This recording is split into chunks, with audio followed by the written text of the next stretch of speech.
গাজায় নতুন করে যুদ্ধ নয়, বরং পুনর্গঠন, স্থিতিশীলতা এবং দীর্ঘমেয়াদী রাজনৈতিক সমঝোতাকে অগ্রাধিকার দিচ্ছে হামাসের শীর্ষ নেতা খালিল আল হাইয়া।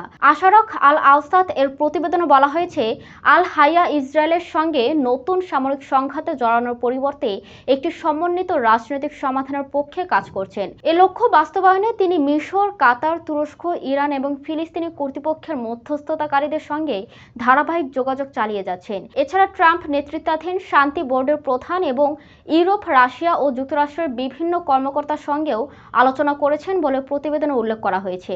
খালিল আল হাইয়া সংশ্লিষ্ট দেশ ও মধ্যস্থতাকারীদের প্রতি আহ্বান জানিয়েছেন তারা যেন ইসরায়েলের ওপর যুদ্ধবিরতি বজায় রাখা এবং আলোচনাকে দ্বিতীয় ধাপে এগিয়ে নেওয়ার জন্য চাপ প্রয়োগ করে। তবে এ তথ্য মূলত আশারক আল আওসাদ এর প্রতিবেদনের ভিত্তিতে প্রকাশিত।